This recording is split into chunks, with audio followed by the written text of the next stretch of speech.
नमस्कार दोस्तों, स्वागत है आपका अपने यूट्यूब चैनल किंग डॉक्टर में। तो बिना किसी देरी के चलिए वीडियो को प्रारंभ करते हैं। अगर आपने अभी तक चैनल को सब्सक्राइब नहीं किया तो चैनल को सब्सक्राइब कर लें और बेल आइकन को प्रेस कर लें, जिससे कोई अपडेट हो वो आपको सबसे पहले मिल सके।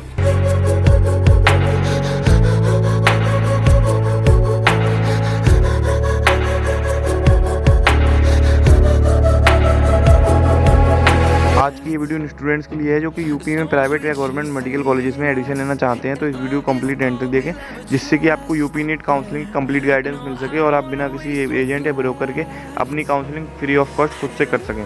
तो बिना किसी देरी के वीडियो को चलिए प्रारंभ करते हैं। सबसे पहले आप इसकी स्टेप्स को देख लीजिए कि पहले क्या क्या स्टेप्स को आपको फॉलो करना है। उसके बाद जो भी स्टेप्स हैं उनको मैं आपको डिटेल में एक्सप्लेन करूँगा।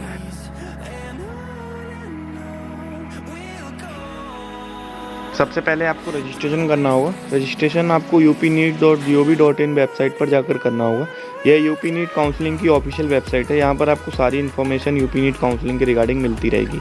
इसके साथ ही आपको रजिस्ट्रेशन करने के लिए आपको नीट एप्लीकेशन नंबर और रोल नंबर का यूज़ करना होगा रजिस्ट्रेशन के लिए। और जो भी आपको डिटेल्स स्क्रीन पर मांगी जाएँ वो आपको सारी फिल करनी होंगी और उसके बाद आपका रजिस्ट्रेशन कंप्लीट हो जाएगा।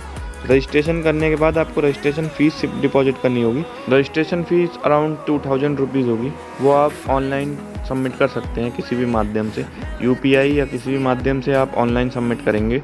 उसके बाद आपको जब आप रजिस्ट्रेशन फ़ीस डिपॉजिट कर देंगे, उसके बाद आपको सिक्योरिटी मनी डिपॉजिट करने का ऑप्शन आएगा। सिक्योरिटी मनी डिपॉजिट करने के लिए आपको स्क्रीन पर दिखाया गया है कि आपको कितने रुपीज़ किस कैटेगरी के लिए सबमिट करने हैं। अगर आपको MBBS प्राइवेट मेडिकल कॉलेज से करना है तो आपको 2 लाख सबमिट करने होंगे।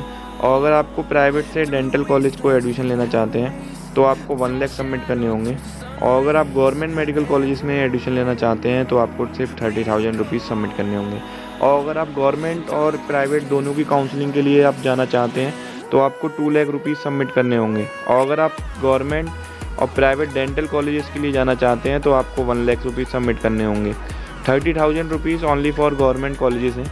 तो अगर आप सिर्फ गवर्नमेंट कॉलेजेस के लिए जाना चाहते हैं, मेडिकल या डेंटल किसी भी कॉलेजेस के लिए, तो आपको 30,000 की सिक्योरिटी डिपॉजिट करनी होगी। सिक्योरिटी डिपॉजिट आप अपने ही अकाउंट या पेरेंट्स के अकाउंट से ही डिपॉजिट करें और डिपॉजिट आपको ऑनलाइन करनी होगी। किसी भी माध्यम से आप ऑनलाइन सबमिट कर सकते हैं, यूपीआई, नेट बैंकिंग या किसी माध्यम से।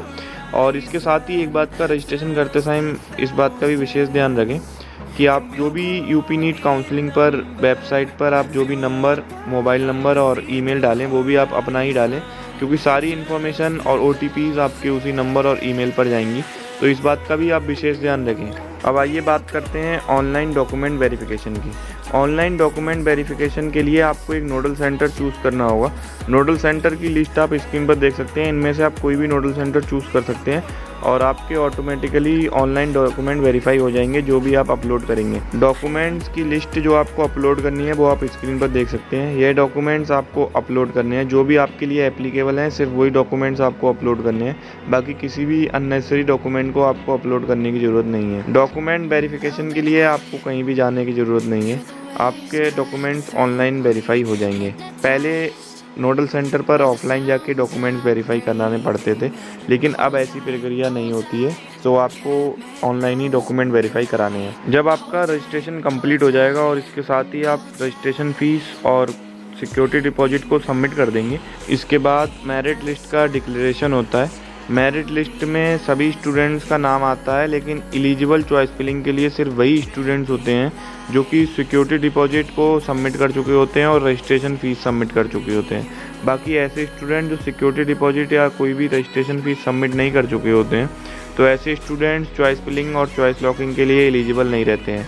तो आप इसलिए इस बात का विशेष ध्यान रखें कि आप रजिस्ट्रेशन करते टाइम दोनों ही फ़ीस को आप सबमिट कर दें। मेरिट लिस्ट में जितने भी स्टूडेंट्स यूपी नीट में रजिस्टर करते हैं उन सभी की स्टेट रैंक मिल जाती है। मेरिट लिस्ट जब डिक्लेयर हो जाती है उसके बाद आपको choice filling and choice locking का ऑप्शन मिलेगा। चॉइस फिलिंग आप उसके बाद कर सकेंगे और चॉइस फिलिंग आपको कैसे करनी है उसके ऊपर मैं ऑलरेडी वीडियो बना चुका हूँ। आप अपने मार्क्स के अकॉर्डिंग अपने लिए बेस्ट मेडिकल कॉलेजेस को चॉइस फिलिंग में फिल करें और उन्हीं मेडिकल कॉलेजेस को प्रेफरेंस दें जिन मेडिकल कॉलेजेस को आप लेना चाहते हैं, और ऐसे मेडिकल कॉलेजेस को आप फिल ना करें जिन्हें आप नहीं लेना चाहते हैं। और अगर आप उन्हें फिल भी कर रहे हैं तो उन्हें एट लास्ट बिल्कुल लास्ट पोजीशन पर रखें। चॉइस फिलिंग करने के बाद चॉइसेस को लॉक करना ना भूलें। क्योंकि अगर आप चॉइस फिलिंग कर देंगे और आप चॉइसेस को लॉक नहीं करेंगे तो आपकी चॉइस फिलिंग को अनिवार्य नहीं माना जाएगा। तो इसलिए आप चॉइसेस को फिल करने के बाद चॉइसेस को लॉक करना ना भूलें। इसके बाद रिजल्ट डिक्लेरेशन होगा और आपको अलॉटमेंट लेटर डाउनलोड करने का ऑप्शन मिल जाएगा। जो भी कॉलेज आपको अलॉट होता है आप उस कॉलेज के नोडल सेंटर पर जाकर आप अपना एडमिशन प्रोसेस कंप्लीट करा सकते हैं। इन नोडल सेंटर्स की भी आप लिस्ट स्क्रीन पर देख सकते हैं कि किस कॉलेज के लिए आपको किस कॉलेज के नोडल सेंटर पर जाना है। बाकी जिन स्टूडेंट्स को गवर्नमेंट कॉलेज अलॉट होता है तो उन स्टूडेंट्स को गवर्नमेंट कॉलेज में ही जाना है। जो भी कॉलेज उन्हें अलॉट होगा उस कॉलेज में ही आपका एडमिशन प्रोसेस कंप्लीट हो जाएगा। और प्राइवेट कॉलेजेस के जो स्टूडेंट्स हैं जिन्हें प्राइवेट मेडिकल कॉलेज अलॉट होता है तो ऐसे स्टूडेंट्स को इन नोडल सेंटर्स पर विज़िट करना है और आपको अपना एडमिशन प्रोसेस इन्हीं नोडल सेंटर्स पर कंप्लीट कराना है। और इसके साथ ही आपको जो ट्यूशन फ़ीस कॉलेजेस की है वो भी यहीं पर सबमिट करनी है। जो आपने ऑनलाइन डॉक्यूमेंट वेरिफिकेशन करते टाइम नोडल सेंटर्स फिल किए थे और जो आपको अलॉटमेंट लेटर में नोडल सेंटर दिया जाएगा वो दोनों ही डिफरेंट नोडल सेंटर्स होंगे, क्योंकि आपको कॉलेज जो अलॉट होगा वो किस सिटी में पड़ता है उसके अकॉर्डिंग नोडल सेंटर आपको अलॉट किया जाता है। तो जो नोडल सेंटर आपके जो ऑनलाइन चॉइस फिलिंग के दौरान आपने फिल किया था उससे आपको कोई लेना देना नहीं रहेगा। आपको जो नोडल सेंटर आपके अलॉटमेंट लेटर पर दिया जाएगा आपको उसी पर जाकर अपना एडमिशन प्रोसेस कंप्लीट कराना रहेगा। एडमिशन प्रोसेस कंप्लीट कराने के बाद यूपी नीट काउंसलिंग का एंड हो जाता है और आपको उसके बाद कोई भी प्रोसेस नहीं कराना है। फिर आपको अपना कॉलेज विज़िट करना है और वहाँ पर अपना डॉक्यूमेंटेशन और जो भी फ़ीस रह जाती है हॉस्टल की और बाकी मिसलेनियस चार्जेस वगैरह वो आपको कॉलेज में जाके वहाँ पर विज़िट करके सबमिट करने रहेंगे। अब आइए बात करते हैं एलिजिबिलिटीज़ की। सबसे पहले आइए बात करते हैं उन स्टूडेंट्स के लिए जिन्होंने last year stray vacancy round में कॉलेजेस को अलॉट होने के बाद छोड़ दिया था। तो ऐसे जितने भी स्टूडेंट्स हैं उनकी लिस्ट आपको यूपी नीट काउंसलिंग की जो ऑफिशियल वेबसाइट है उस पर अवेलेबल है। आप वहाँ से जाके चेक कर सकते हैं कि आपका नाम उस लिस्ट में है या नहीं। तो आपके लिए मैं स्क्रीन पर भी अवेलेबल करा दे रहा हूँ उन स्टूडेंट्स के नाम जिन्होंने लास्ट ईयर कॉलेजेस को छोड़ दिया था। तो वो ऐसे स्टूडेंट्स यूपी नीट काउंसलिंग के लिए इस ईयर एलिजिबल नहीं रहेंगे। बाकी ऐसे सभी स्टूडेंट्स जो नीट यूजी 2024 के एग्ज़ाम के लिए एलिजिबल थे वो इस यूपी नीट काउंसलिंग के लिए भी एलिजिबल रहेंगे। इसके साथ ही जो कैटेगरी के स्टूडेंट्स हैं SC ST OBC उनके लिए जो कट ऑफ NTA ने जारी की है उसके अकॉर्डिंग ही वो एलिजिबल रहेंगे। जो भी कट ऑफ स्कोर NTA ने जारी किया है उसके अकॉर्डिंग जितनी भी कैटेगरी के स्टूडेंट्स हैं वो सभी एलिजिबल रहेंगे। यूपी के गवर्नमेंट मेडिकल कॉलेजेस के लिए जो यूपी के मूल निवासी हैं जो कि यूपी के ही रेजिडेंट्स हैं सिर्फ उन्हीं स्टूडेंट्स को यूपी नीट काउंसलिंग के ज़रिए गवर्नमेंट मेडिकल कॉलेजेस में एडमिशन मिलेंगे। और बाकी ऐसे स्टूडेंट्स जिन्होंने 12th और 10th अपना यूपी के बाहर से किया है और वो मूल निवासी यूपी के हैं तो ऐसे स्टूडेंट्स को अपना सामान्य निवास प्रमाण पत्र प्रस्तुत करना होगा जिससे कि आपको कोई भी प्रॉब्लम का सामना करना ना पड़े।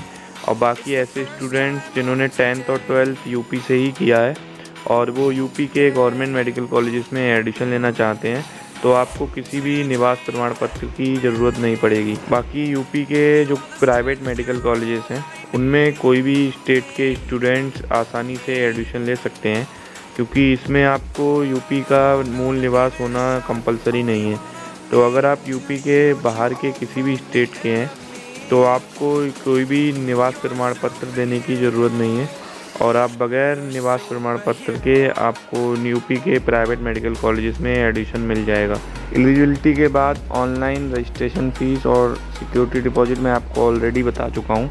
ऑनलाइन रजिस्ट्रेशन फ़ीस आपको फर्स्ट, सेकंड और थर्ड राउंड में 2000 रुपये सबमिट करनी होगी ऑनलाइन। और उसके बाद स्ट्रे वैकेंसी राउंड के लिए अगर आप जाना चाहते हैं तो आपको 1000 रुपये सबमिट करनी होगी जो कि नॉन रिफंडेबल है। आप एक बार सबमिट कर देंगे उसके बाद आपको वापस नहीं करी जाएगी। और धरोहर धनराशि जिसे आप सिक्योरिटी डिपॉजिट के नाम से जानते हैं उसको आपको ऑलरेडी मैं बता चुका हूँ। गवर्नमेंट मेडिकल कॉलेजेस में एडमिशन लेने के लिए आपको 30,000, प्राइवेट के मेडिकल कॉलेजेस में लेने के लिए 2 लाख की सबमिट करनी होगी और प्राइवेट के डेंटल कॉलेजेस में एडमिशन लेने के लिए आपको 1 लाख सबमिट करनी होगी। और ऐसे स्टूडेंट जो प्राइवेट और गवर्नमेंट दोनों मेडिकल कॉलेजेस और डेंटल कॉलेजेस के लिए जाना चाहते हैं तो आपको 2 लाख की सबमिट करनी होगी। यह जो सिक्योरिटी डिपॉजिट है ये रिफंडेबल है अगर आपको कोई भी सीट अलॉट नहीं होती है किसी भी राउंड में तो आपको यह सिक्योरिटी डिपॉजिट वापस कर दी जाएगी। और अगर आपको किसी भी राउंड में कोई भी कॉलेज अलॉट हो जाता है तो आपको एडिशन प्रोसेस कंप्लीट होने के बाद ये सिक्योरिटी डिपॉजिट वापस कर दी जाएगी। और इसके बाद अगर आप कोई भी कॉलेज को छोड़ देते हैं और आप अपना एडिशन प्रोसेस कंप्लीट नहीं कराते हैं अलॉटमेंट के बाद, तो आपकी ये सिक्योरिटी अमाउंट जब्त कर ली जाएगी। बाकी फर्स्ट राउंड में फ्री एग्जिट है। फर्स्ट राउंड में आपकी कोई भी सिक्योरिटी अमाउंट नहीं काटी जाएगी, आपको पूरी सिक्योरिटी अमाउंट वापस कर दी जाएगी। बाकी इस बात का भी विशेष ध्यान रखें कि आप सिक्योरिटी डिपॉजिट को जमा ज़रूर कराएं, क्योंकि अगर आप सिक्योरिटी डिपॉजिट नहीं सबमिट करेंगे तो आप चॉइस फिलिंग के लिए एलिजिबल नहीं रहेंगे और आप चॉइसेस को फिल नहीं कर पाएंगे और ना ही आप उस राउंड के लिए फिर एलिजिबल हो पाएंगे। इसके साथ ही इस बात का भी विशेष ध्यान रखें कि आप जो भी आप सिक्योरिटी मनी डिपॉजिट करा रहे हैं तो वो आप अपने या अपने पेरेंट्स के खाते से ही कटवाएं, जिससे कि आपको जो बाद में रिफ़ंड के समय किसी भी प्रॉब्लम का सामना करना ना पड़े। तो इसलिए आप अपने या अपने पेरेंट्स के अकाउंट से ही सिक्योरिटी डिपॉजिट को सबमिट कराएं। सिक्योरिटी डिपॉजिट सबमिट करने के बाद आपको चॉइस फिलिंग करनी होगी। चॉइस फिलिंग में आप सभी कॉलेजेस को फिल कर सकते हैं। जो भी कॉलेजेस आप लेना चाहते हैं उन कॉलेजेस को चॉइस फिलिंग में आप फिल कर सकते हैं। इसके साथ ही आपको चॉइसेस को लॉक भी करना होगा, और अगर आप चॉइस को लॉक नहीं करेंगे तो आपकी चॉइसेस को अमान्य कर दिया जाएगा और आप फिर उस राउंड के लिए एलिजिबल नहीं रहेंगे। तो इस बात का विशेष ध्यान रखें कि आप चॉइस फिलिंग करने के बाद चॉइसेस को लॉक ज़रूर करें। बाकी आप जो भी चॉइस फिलिंग करेंगे उसको रैंक के अनुसार आपकी सीट को अलॉट कर दिया जाएगा। तो आप चॉइस फिलिंग में उन्हीं कॉलेजेस को फिल करें जिन्हें आप लेना चाहते हैं और उसके अकॉर्डिंग ही फिल करें कि जिस नंबरिंग के अकॉर्डिंग आप उसे लेना चाहते हैं। जैसे आपको 2 कॉलेजेस लेना है जिसमें कि नारायणा और सरस्वती उन्नाव में से कोई आपको एक अलॉट होना है, तो आपकी अगर चॉइस नारायणा की है तो आप ऊपर नारायणा को रखें, उसके नीचे सरस्वती उन्नाव को रखें। और अगर आप उन्नाव लेना चाहते हैं तो सबसे ऊपर आप उन्नाव को रखें, उसके नीचे नारायणा को रखें। तो इसके अकॉर्डिंग ही आपको चॉइसेस को फिल करना है, जिससे कि आपको जो भी आप नंबरिंग के अकॉर्डिंग चॉइसेस को फिल करेंगे उसके अकॉर्डिंग ही आपको कॉलेजेस का अलॉटमेंट होगा। तो इसका भी आप विशेष ध्यान रखें। यूपी नीट काउंसलिंग 4 राउंड में कंप्लीट होगी, जिसमें कि फर्स्ट, सेकंड, थर्ड और स्ट्रे वैकेंसी राउंड में संपन्न की जाएगी। ऐसे सभी स्टूडेंट जिन्हें फर्स्ट और सेकंड राउंड में कोई भी सीट अलॉट हो जाती है और वो उस पर एडिशन प्रोसेस कंप्लीट करा लेते हैं, तो ऐसे सभी स्टूडेंट्स थर्ड राउंड के लिए एलिजिबल रहेंगे। आप तीसरे राउंड में अपनी जो भी आपको सीट अलॉट हुई है आप उसको अपग्रेड करा सकते हैं। तो सिर्फ आपको चॉइस फिलिंग करनी होगी थर्ड राउंड में और आप उसके बाद अपना अपग्रेडेशन के लिए जा सकते हैं। और अगर आपको कोई भी सीट अलॉट हो जाती है अपग्रेडेशन में तो आपको दोबारा से उस सीट पर अपना एडिशन प्रोसेस कंप्लीट कराना रहेगा। इसके साथ ही इस बात का विशेष ध्यान रखें कि आपको जो पहले राउंड में कॉलेज अलॉट हो चुका है आप उस कॉलेज को दोबारा फिल ना करें, क्योंकि अगर आपको वही कॉलेज दोबारा अलॉट हो जाता है तो आपको फिर से एडमिशन प्रोसेस कंप्लीट कराना होगा उस नोडल सेंटर पर जाकर। तो इसलिए आप इस प्रोसेस से बच सकते हैं अगर आप उस कॉलेज को फिल ना करें। और अगर आपको कोई भी कॉलेज अपग्रेडेशन में अलॉट नहीं होता है तो आपकी जो पिछली सीट है तो वो आपकी रिटेन रहेगी, वैसे ही आप उस पर ही एडमिशन आपका कंप्लीट रहेगा। और इसके बाद अगर आपको कोई भी सीट अलॉट हो जाती है तो आपका जो पुराना कॉलेज आपको अलॉट हुआ था वो आपकी सीट कैंसिल कर दी जाएगी और आपको न्यू कॉलेज जो अलॉट हुआ है उसमें आपको अपना एडिशन प्रोसेस कंप्लीट कराना रहेगा। अब आइए बात करते हैं सिक्योरिटी डिपॉजिट की। फर्स्ट राउंड काउंसलिंग प्रोसेस में आपको फ्री एग्जिट मिल जाता है। इसमें यह है कि आपको कोई भी सिक्योरिटी डिपॉजिट आपकी जब्त नहीं की जाएगी, आपको पूरा रिफ़ंड सिक्योरिटी डिपॉजिट का मिल जाएगा। आपको कोई भी कॉलेज अगर अलॉट हो जाता है और आप उसमें अपना एडिशन प्रोसेस कंप्लीट नहीं कराते हैं तो आपका सिक्योरिटी डिपॉजिट जब्त नहीं की जाएगी। और सेकंड राउंड की अब आइए बात करते हैं। सेकंड राउंड में आपको दोबारा सिक्योरिटी डिपॉजिट सबमिट कराने की ज़रूरत नहीं रहेगी। ऐसे सभी स्टूडेंट्स को जो फर्स्ट राउंड में अपना सिक्योरिटी डिपॉजिट सबमिट करा चुके हैं, तो ऐसे स्टूडेंट्स को सेकंड राउंड में कोई भी सिक्योरिटी डिपॉजिट सबमिट कराने की ज़रूरत नहीं रहेगी। बाकी ऐसे सभी स्टूडेंट्स जिन्हें सेकंड राउंड में कोई भी गवर्नमेंट, प्राइवेट, मेडिकल या डेंटल कोई भी कॉलेज अलॉट हो जाता है तो ऐसे स्टूडेंट्स को फिर सीट छोड़ने का मौका नहीं मिलेगा। और अगर ऐसे स्टूडेंट्स अपना एडिशन प्रोसेस कंप्लीट नहीं कराते हैं और उस सीट को छोड़ देते हैं तो ऐसे स्टूडेंट्स की सिक्योरिटी मनी जब्त कर ली जाएगी। और ऐसे स्टूडेंट्स जो कि फर्स्ट और सेकंड राउंड की काउंसलिंग में उन्हें कोई भी कॉलेज अलॉट ना हुआ हो या वो एडमिशन कंप्लीट करा चुके हों, जो भी कॉलेज उन्हें अलॉट हुआ था फर्स्ट और सेकंड राउंड में, तो ऐसे स्टूडेंट्स को थर्ड राउंड में दोबारा से सिक्योरिटी मनी जब सबमिट करने की ज़रूरत नहीं रहेगी। थर्ड राउंड में अगर किसी भी स्टूडेंट्स को कोई भी गवर्नमेंट या प्राइवेट कोई भी मेडिकल या डेंटल सीट अलॉट हो जाती है तो उनको उस सीट पर एडमिशन प्रोसेस कंप्लीट कराना अनिवार्य रहेगा, और अगर वो ऐसा नहीं करते हैं तो उनके द्वारा जमा की गई सिक्योरिटी डिपॉजिट जब्त कर ली जाएगी और उन्हें कुछ भी वापस नहीं किया जाएगा। इसके बाद बात की जाए ऐसे स्टूडेंट्स की जिन्हें फर्स्ट और सेकंड राउंड में कोई भी कॉलेज अलॉट हो जाता है और वो थर्ड राउंड में अपग्रेडेशन कराना चाहते हैं या रीसप्लिंग कराना चाहते हैं, तो ऐसे स्टूडेंट्स को अगर कोई न्यू सीट अलॉट हो जाती है और वो उस सीट पर अपना एडमिशन प्रोसेस कंप्लीट नहीं कराते हैं तो उनके द्वारा जमा की गई जो भी सिक्योरिटी डिपॉजिट और उसके साथ ही जो भी और चार्जेस सबमिट किए गए होंगे जैसे कि ट्यूशन फीस, तो उसको जब्त कर लिया जाएगा और उसका सिर्फ 50% वापस किया जाएगा। ये बात थी प्राइवेट मेडिकल और डेंटल कॉलेजेस के लिए। अब आइए बात करते हैं ऐसे स्टूडेंट्स के लिए जिनको फर्स्ट या सेकंड राउंड में कोई गवर्नमेंट मेडिकल या डेंटल कॉलेज अलॉट होता है और वो रीसप्लिंग के लिए जाना चाहते हैं थर्ड राउंड में। तो ऐसे स्टूडेंट्स को अगर कोई भी कॉलेज अलॉट हो जाता है तो उस न्यू कॉलेज में उनको एडमिशन प्रोसेस कंप्लीट कराना रहेगा, और अगर वो ऐसा नहीं करते हैं तो उनके द्वारा जमा की गई जो भी सिक्योरिटी डिपॉजिट और इसके साथ साथ जो भी अदर चार्जेस हैं जिसमें कि ट्यूशन फीस और जो भी अगर वो चार्जेस सबमिट करते हैं तो वो सारे चार्जेस जब्त कर लिए जाएंगे और उनको कोई भी अमाउंट वापस नहीं किया जाएगा। तो इस बात का विशेष ध्यान रखें कि आप उन कॉलेजेस को ही फिल करें जिनको आप लेना चाहते हैं, और थर्ड राउंड में इस बात का विशेष ध्यान रखें। अब आइए बात करते हैं स्ट्रे वैकेंसी राउंड की।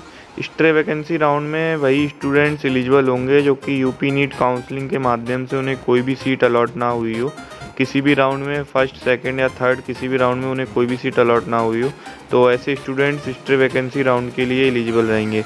इसके साथ ही ऐसे स्टूडेंट्स एलिजिबल नहीं रहेंगे जिन्हें यूपी नीट काउंसलिंग या ऑल इंडिया काउंसलिंग से कोई भी सीट अलॉट हुई हो या उन्होंने अलॉट होने के बाद एडमिशन प्रोसेस कंप्लीट ना कराया हो या उस सीट को छोड़ दिया हो, तो ऐसे स्टूडेंट्स यूपी नीट काउंसलिंग के स्ट्रे वैकेंसी के लिए एलिजिबल नहीं रहेंगे। बाकी ऐसे सभी स्टूडेंट्स जिन्हें यूपी के फर्स्ट सेकंड या थर्ड राउंड की काउंसलिंग में बीडीएस की सीट पर एडमिशन मिला हो और उन्होंने अपना एडमिशन प्रोसेस कंप्लीट करा लिया हो, तो वो स्टूडेंट्स एमबीबीएस सीट के लिए एलिजिबल रहेंगे और चॉइस फिलिंग कर सकेंगे। बस उनको करना ये है कि उनको यूपी नीट काउंसलिंग के स्ट्रे वैकेंसी राउंड के लिए 1000 रुपये का जो रजिस्ट्रेशन फ़ीस है उसको दोबारा से रजिस्ट्रेशन करना होगा और 1000 रुपीज़ को सबमिट करना होगा। इसके साथ ही और एमबीबीएस कॉलेजेस के लिए अगर वो जाना चाहते हैं तो उनको 2 लाख की सिक्योरिटी डिपॉजिट सबमिट करनी होगी, जो कि उन्होंने पहले 1 लाख की सबमिट की है, तो उसको 2 लाख को दोबारा से सबमिट करना होगा और वो एलिजिबल हो जाएंगे यूपी नीट काउंसलिंग की स्ट्रे वैकेंसी राउंड के लिए। बाकी ऐसे सभी स्टूडेंट्स जो पहले से ही फर्स्ट और सेकंड और थर्ड राउंड में अपनी सिक्योरिटी डिपॉजिट सबमिट कर चुके हैं तो उन्हें दोबारा से सिक्योरिटी डिपॉजिट सबमिट करने की कोई ज़रूरत नहीं है। सिर्फ उनको रजिस्ट्रेशन फ़ीस रजिस्ट्रेशन के लिए सबमिट करनी होगी जो कि 1000 रुपीज़ है, जो कि सभी स्टूडेंट्स के लिए करना कंपलसरी है। अगर वो ऐसा नहीं करते हैं तो वो स्ट्रे वैकेंसी राउंड के लिए एलिजिबल नहीं रहेंगे। स्ट्रे वैकेंसी राउंड में अगर किसी भी स्टूडेंट को कोई भी कॉलेज अलॉट हो जाता है तो आपको अपने सारे ओरिजिनल डॉक्यूमेंट्स के साथ अपने उस नोडल सेंटर या मेडिकल कॉलेज को विज़िट करना होगा और वहाँ पर अपने सभी ओरिजिनल डॉक्यूमेंट्स को देना होगा। उसके बाद ही आपको एडमिशन प्रोसेस कंप्लीट कराना है और आपका एडमिशन कंप्लीट माना जाएगा। अगर आप ऐसा नहीं करते हैं और अपने डॉक्यूमेंट्स को कोई भी छोड़ देते हैं तो आपका फिर एडमिशन प्रोसेस कंप्लीट नहीं होगा और आपकी सीट फिर कैंसिल हो जाएगी, जिसके ज़िम्मेदार आप स्वयं होंगे। तो इस बात का विशेष ध्यान रखें। और इसके साथ ही ऐसे स्टूडेंट्स जो स्ट्रे वैकेंसी राउंड में उनको अगर कोई भी सीट अलॉट हो जाती है और वो अपना एडमिशन प्रोसेस कंप्लीट नहीं कराते हैं तो ऐसे स्टूडेंट्स की सिक्योरिटी मनी जब्त कर ली जाएगी। और एक बात का और ध्यान रखें कि आपको नेक्स्ट ईयर भी फिर कोई भी राउंड में यूपी नीट काउंसलिंग के लिए आप एलिजिबल नहीं रहेंगे। जैसे कि लास्ट ईयर के स्टूडेंट्स एलिजिबल नहीं है, ऐसे ही आप अगले साल एलिजिबल नहीं रहेंगे। तो आप इस बात का विशेष ध्यान रखें और आप stray vacancy round UP NEET counselling के लिए तभी जाएं जब आप कोई भी कॉलेज लेना चाहते हैं जिसके लिए आप इच्छुक हैं। नहीं तो आपको फिर इस ईयर तो आपका बर्बाद जाएगा ही जाएगा, आपका नेक्स्ट ईयर भी बर्बाद जाएगा। यूपी नीट काउंसलिंग के लिए आप एलिजिबल नहीं रहेंगे, और अगर आप जाना चाहते हैं फिर आप अदर स्टेट्स के लिए एलिजिबल रहेंगे। आप वहाँ पर जाकर आपको काउंसलिंग प्रोसेस कंप्लीट कराना होगा। और आप अगर यूपी नीट काउंसलिंग के थ्रू लेना चाहेंगे तो आपको नेक्स्ट ईयर फिर आप एलिजिबल नहीं रहेंगे। इस रूल के आने से ज़्यादातर स्टूडेंट्स का फ़ायदा होगा, क्योंकि लास्ट ईयर भी स्टूडेंट्स ने सीट को छोड़ दिया था, फिर बाद में मेडिकल कॉलेजेस को वो सीट खाली रह गई। तो इससे फ़ायदा यह होगा कि किसी भी कॉलेजेस में सीट खाली नहीं रहेगी, और जो भी स्टूडेंट्स उसके लिए एप्लीकेबल हैं उन स्टूडेंट्स को वो सीट अलॉट हो जाएगी। अब आइए बात करते हैं कि आपको एडमिशन प्रोसेस कैसे कंप्लीट कराना है। अगर आपको कोई भी गवर्नमेंट मेडिकल या डेंटल कॉलेज अलॉट होता है तो आपको उसी कॉलेज में जाके अपना एडमिशन प्रोसेस कंप्लीट कराना रहेगा। और अगर आपको कोई भी प्राइवेट मेडिकल या डेंटल या कोई भी माइनॉरिटी कॉलेज अलॉट होता है तो आपको उसके लिए जो भी नोडल सेंटर आपको दिया जाएगा आपके अलॉटमेंट लेटर में, आपको उस पर जाकर अपना एडमिशन प्रोसेस कंप्लीट कराना रहेगा। नोडल सेंटर्स की आप जानकारी स्क्रीन पर देख सकते हैं। यह नोडल सेंटर्स हैं जो आपको जिस कॉलेज को आपको अलॉट होगा उसके अकॉर्डिंग आप जा सकते हैं। बाकी आपको इसकी जानकारी आपके अलॉटमेंट लेटर पर भी मिल जाएगी कि किस नोडल सेंटर पर आपको जाना है। नोडल सेंटर पर आपको अपने सारे ओरिजिनल डॉक्यूमेंट्स और उनके साथ साथ उसकी 2 फ़ोटो कॉपीज़ आप ज़रूर करा के रख लें। और इसके साथ ही आपको ट्यूशन फ़ीस का डीडी बनवाना रहेगा, जो कि आपको DGME UP payable eight Lucknow के नाम से बनवाना रहेगा।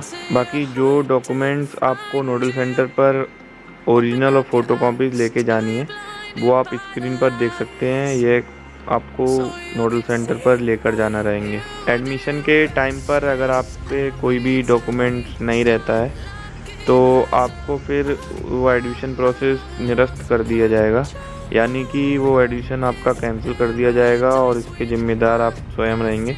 तो इसलिए आप कोशिश यही करें कि आप सारे डॉक्यूमेंट्स कंप्लीट करके अभी से रख लें और इन सभी डॉक्यूमेंट्स की फ़ोटो कॉपीज़ भी करा लें और ख़ुद जाके आप वहाँ पर अपनी काउंसलिंग प्रोसेस को कंप्लीट कराएं, जिससे कि आपको बाद में कोई भी प्रॉब्लम का सामना करना ना पड़े।